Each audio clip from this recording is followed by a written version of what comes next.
Good morning from my old Kentucky home. It's going to be a hot day.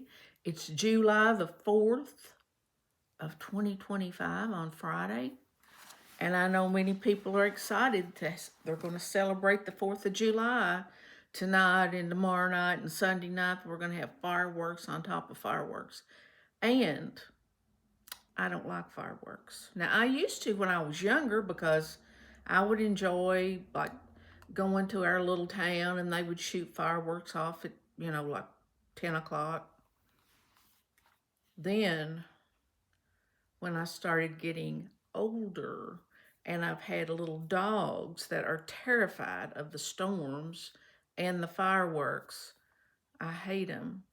And then for the next few days, people are going to be putting on Facebook, has anybody seen my dog? It ran away during the fireworks.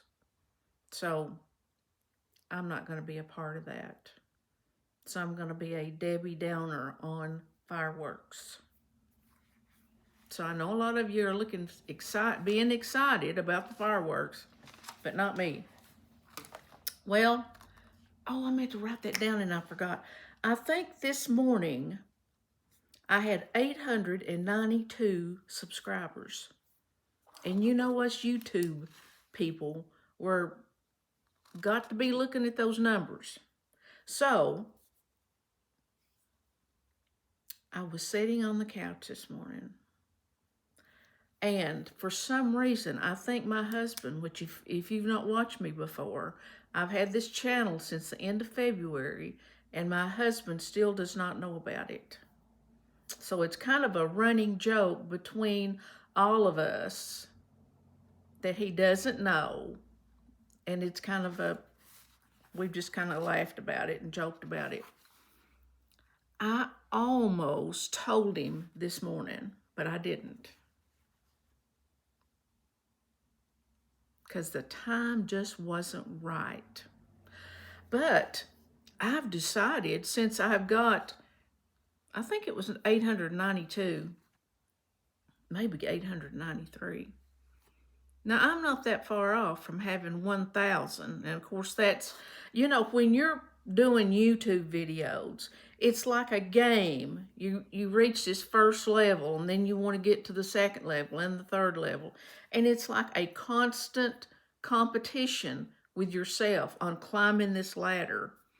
So I'm climbing the ladder to get to 1,000 subscribers, and that's probably the first rung of the ladder. Now, I was watching a video I've heard different people say that your subscriber numbers are not that important after you get to that 1,000.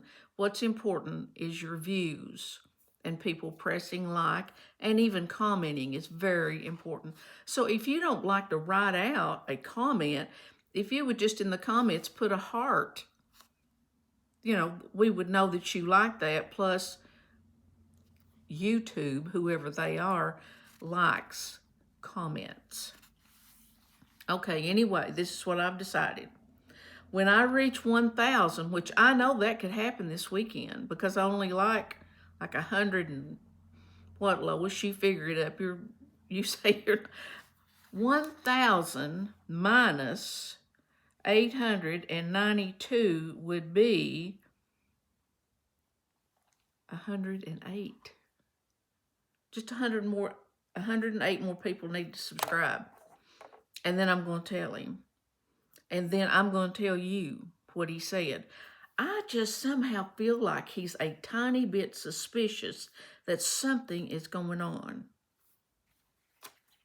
I don't know. I'm just saying that. I just kind of think he is. But anyway, get me to 1,000. I'm going to tell him. And then I'm going to tell you. And then if I don't show up again, you'll know that he blew up. No, he's not going to do that. He probably won't. Hey, it's not going to be anything too exciting because remember, I have got, look, notes. I've got a funny story. I have got, let's see what's on this thing right here. I'm telling you, I don't know. I guess this was this lady, and I don't know what her name was, but she made a comment on one of my videos the other day. And she said that she was thinking about, or maybe she's got a YouTube channel. I should have looked back over that before I said this. But I get so tickled at so many expressions that people use. You know, like we'll say, fat as a hog. Somebody says, fat as a hog. Or I might say, I've got some rat killing to do. Well, this lady the other day said she's such a big talker, said she could talk the horns off a billy goat. Well, I just cackled. I've never heard that before, talking the horns off a billy goat. Have you ever heard that? Listen, if you've got a funny little saying like that you know, put it in the comments and I'll share some of them in another video. But I thought that was so funny. I have never heard that. And I mean, us Southern people, seems like we have a lot of those, a lot of different sayings. Do you remember the other day I was telling you about making a little trip to get me some Sonic ice because it is the best. And it's about a little over 20 miles probably from where I live to get Sonic ice. And I take my cooler and I buy 2 bags of Sonic ice. Well, you know, I'm addicted to ice. I have to have ice in my drinks. Do you know, like in some other countries, like I know that we had 2 different exchange, I think they're called exchange teachers, foreign exchange teachers that taught at our school, and I was good friends with them. They don't use ice in their drinks. So I could never go over there because if they're going to just sit around drinking hot drinks or room temperature, I just can't do that. So I guess I'm going to just have to stay in the United States. I don't know. What about Australia? Do you all put ice in your drinks? England, do you put ice in your drinks? Got to have my ice. But my husband and I have started looking at each other and grinning because if I'm sitting over on the couch drinking my Diet Coke with some Sonic ice, of course, in it, if Max, our little dog, hears that crunch of the ice, he will get up. If he's in another room, he will get up, come in there, and sit down and look at me because he wants Sonic ice. So now I've got the dog addicted. I don't know if I can buy enough ice for me and him both. And sometimes he'll jump up on the couch beside me and sit there, and I'll get some out of my glass with this hand, put it in this hand, hold my hand out, and he'll just crunch, crunch, crunch, crunch, crunch. So cute. And my husband and me will kind of grin at each other because, hey, it's got to be good if Max likes it. So I thought you might enjoy that. So don't start feeding your dog ice unless every time you start eating it, he's got to have some too. Yesterday, I cooked. I fixed a little piece of this city ham. It was about that big. I thought that would be big enough for my husband and me, so I'd cut it in half. And then I fixed a little Polish sausage, just a few little, about 6 or 7 bites. And I fixed some baked beans in the air fryer. And I had a little Corningware bowl. It's just a little square about that deep. And I poured the beans in there, put a little brown sugar and mustard and ketchup. And I had a little bacon grease sitting on the stove. So I just put a little of that in there because, you know, many times when people fix baked beans in the oven, they will put strips of bacon on top of it. And then that bacon grease drips down in there. And I know it's good, even though I can't taste it. And I thought, I've just got this bacon grease here. I'll just throw me a little blob in there and stir that up. So I put it in the air fryer and punched air fryer 25 minutes. All that's already done. You can eat the beans out of the can. But I baked them 25 minutes. And the top of them was a little bit, not burned, but just a little bit brown. Now, you know, I know they're really good with onions with them, but I just can't eat onions. They hurt me. I eat them every once in a while, just cooked in something, but I have to be very picky about what I'm going to eat them in. Then I fixed some potatoes, cut them up and just boiled them because I knew they'd be soft, easy for him to eat. I sliced a tomato. I bought 2 tomatoes at the grocery store the other day, and honey, they are not. I love a firm, about not near ripe tomato. I like them just barely ripe. These, I'm sure they're greenhouse. They're just nothing. They have no texture to them, but I sliced it up anyway. And then a little piece of white bread, just out of the loaf. Okay, and then I made him some iced tea because he likes iced tea. And I have been watching all these videos of all these expert tea makers, especially from the South, like Alabama and Georgia and Tennessee and Texas. I watched one this morning in Texas. Never had seen this before, filling a big plastic pitcher, which, you know, to me, I've always heard that plastic, when you cook something hot, kind of takes that, well, it does something to the flavor. I don't know what it does. Don't ask me. Anyway, she filled that pitcher up with ice, with that little half moon ice, filled it to the top. And then she poured a cup of sugar over that ice. And then she had her water on, you know, she boiled her water on the stove and put maybe 2 tea bags in there. Let them steep for a while. She said she didn't time them. I think she just used, she watched how dark they got. And she took them out, poured that hot tea into that plastic container full of ice and sugar, and started up. And of course, by the time she started up, the ice was nearly gone. She said it was good.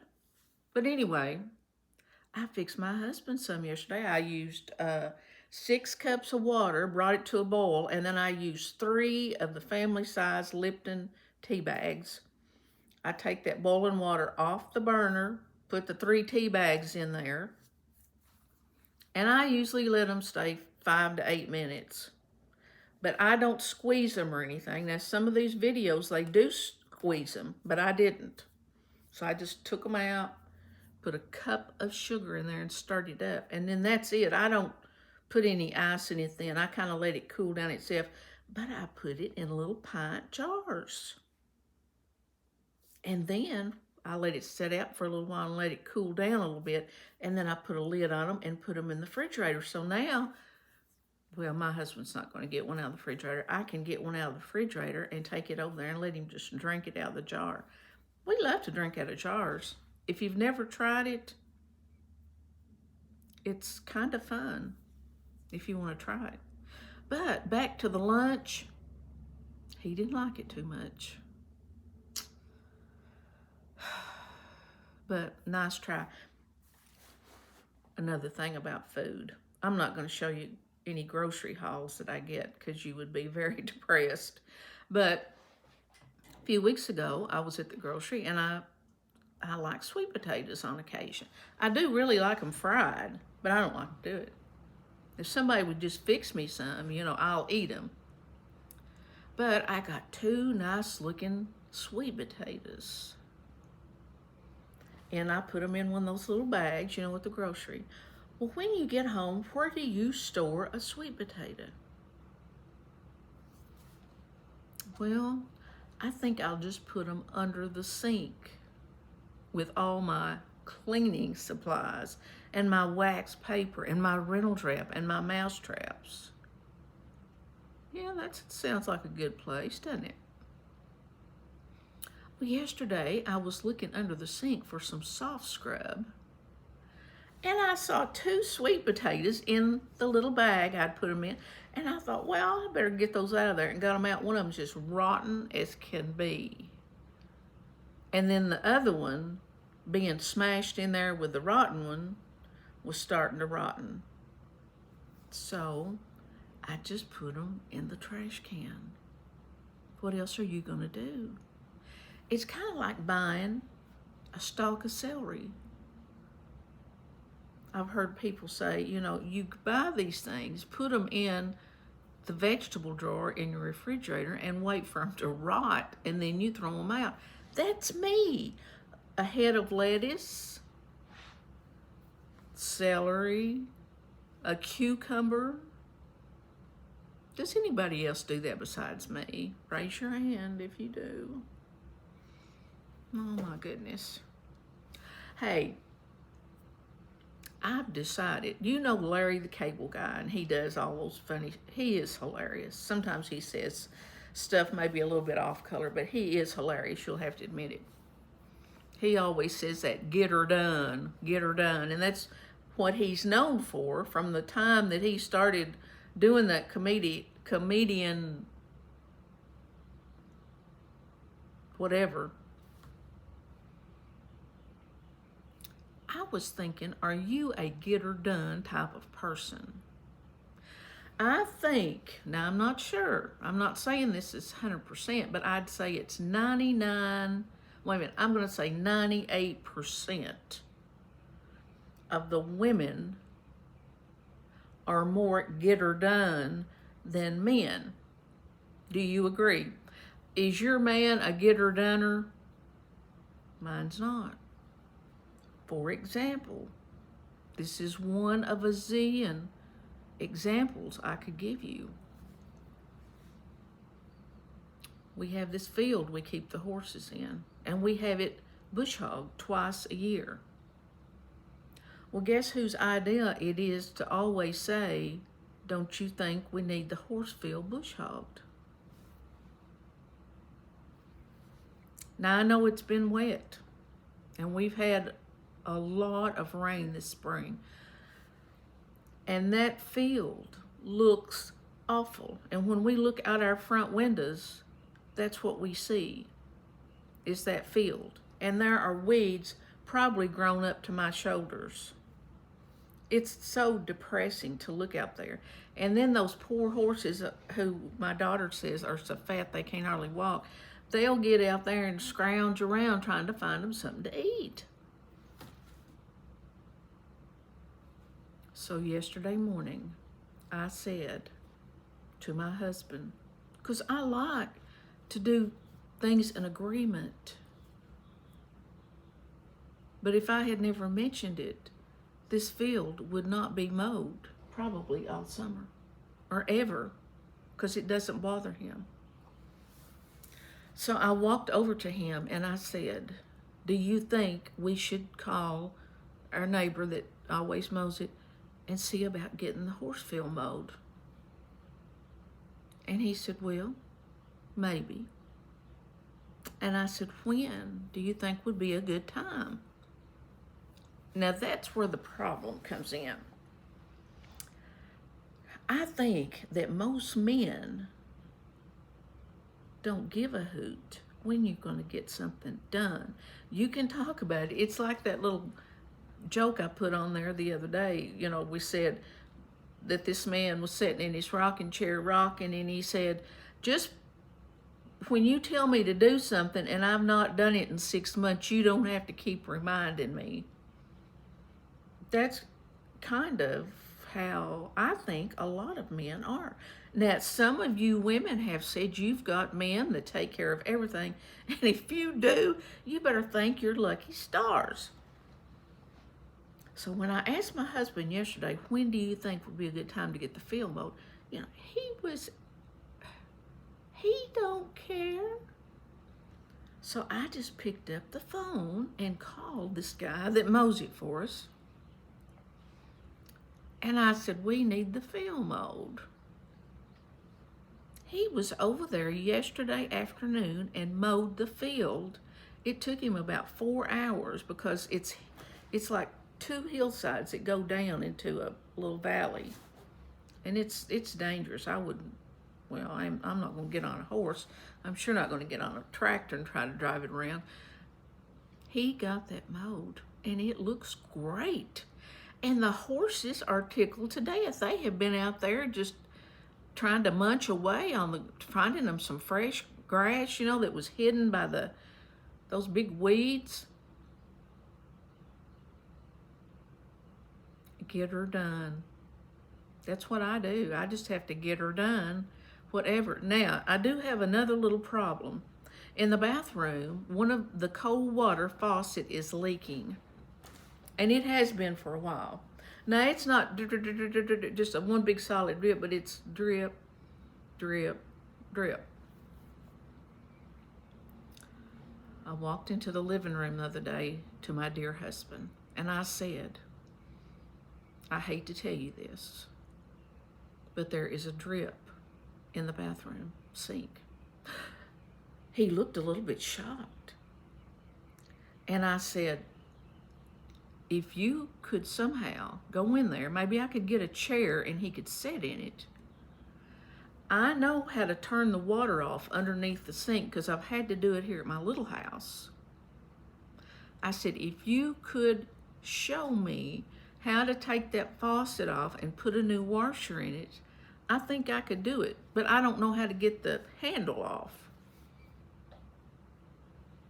He said he didn't either. So for the time being, we're going to just let the dripper drip. Anybody have any suggestions? I am not going to call a plumber to come down and put a washer in my sink and charge me $100 when I could buy me a new Bowden dress with $100. So we'll just see how that goes. Well, you know, we've got an upstairs, we've got a basement, and the front of our basement is out. Like you can drive right up in front of the basement. 3 sides are underground. And we lived in that basement for a few years before we built our upstairs. So my husband had some tools, and we had talked a while back about getting rid of some of them. So I said, now he can't walk down the steps. Now he couldn't, he would fall and break his neck. So I said, why don't you drive the mule, which is sitting on the back porch, around to the front of the basement, come in the basement, and let's look at these tools, because I had this guy that might be interested in some of them. And we'll look at them, and we'll write down a list of them and see kind of what you want for them. Now, I don't know if your husband is like this or not. So we did that. And my girl and me got all these tools out, and we'd set them out on the counter, and he'd tell us what they were, and we'd write them down on a piece of paper, take pictures of them. So later in the day, I said, you know, this guy that I had sent the pictures to and the information, he had texted me back, and he was asking questions about this, that, and the other, and what do you want for this, or what do you want for that?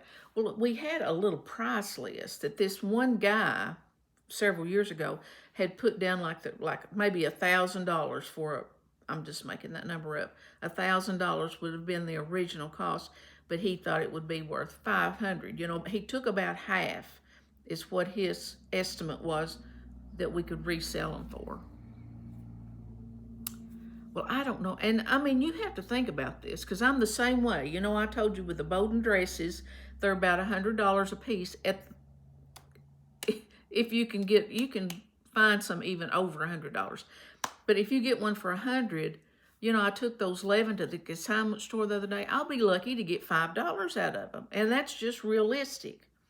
Well, my husband thinks that because that gun that he paid $1,000 for it 50 years ago, that it ought to still be worth that. And I hate to tell him, but it's not. And he kind of got mad at me a little bit yesterday over that, because he had paused the TV when we were talking about it. And then whenever I said a little word or two, he pushed the play button. But I told him, I said to him, honey, you're not going to get what a big high price for this. I said, this is my thinking. If you should die before me, I have no idea what all this stuff is worth. And I would rather sell it now while you can kind of guide and see, what you're getting for it. Because I said, if you leave before me, I said, I'm going to sell them for $5 a piece because I have no idea what they're worth. I said, everything in this house has got to be sold. And I would just like to have a little input from him. Instead, if nature takes its course and I'm left by myself, that I have to sell every bucket. We got 5-gallon buckets out the wazoolie that are out there in the shed that he don't want to sell. There is 50-something years of stuff. Now, I'm finished talking about that. Listen. Well, I have rattled on here for 25 minutes. This lady that I know was telling this story, and I've got to read it to you. And this is not the funny story, but this is a sweet story because you know what an animal lover I am. And I can't stand the thoughts of an animal getting hurt. So this is the story. This is a true story which happened, I think, yesterday. This happened yesterday. So I'm going to read it to you, and then I'm going to read the funny story. And I'm getting off here because, listen, I've got things to do. I'm nearly out of milk again. And if they've got it, this grocery store I go to, they don't have stuff that's very far in advance, their date-wise. I'm going to get 2-gallon if they have some. All right, she said, yesterday, Cindy, a stray supermodel kitten, crawled up into her husband's truck and rode all the way to another town, which is about 35 miles away. Stayed in the truck while it was idling for an hour and then rode back home. I heard her meowing when my husband got home. She was caught under something in the engine and couldn't move or get out. So my husband drove to the Ford dealership to get some help because his truck has a plate that covers the engine from below the engine. I'm guessing the rough ride on the newly scrapped highway helped her get loose. When he got the truck to Ford, she got out quickly and was gone like a beautiful calico lightning bolt. The guys at Ford said they would keep an eye out for her, but I was sure she was gone. I felt bad because I hated the idea of her not being safe on our porch. Fast forward to tonight. I get a message from a sweet person asking if we had a kitten to give away. My first thought was sadness. I told her what happened. She told me her husband works at the Ford dealership and a kitten rode home in his car yesterday. Her kids are already in love with the kitten and trying to tame it. They're even keeping the name Cindy. See, God takes care of the stress in our hearts, big and small. Glad the beautiful baby found a loving home. Isn't that a good story? Wow. Here's the funny story, and I'm getting off here because, listen, I've got things to do.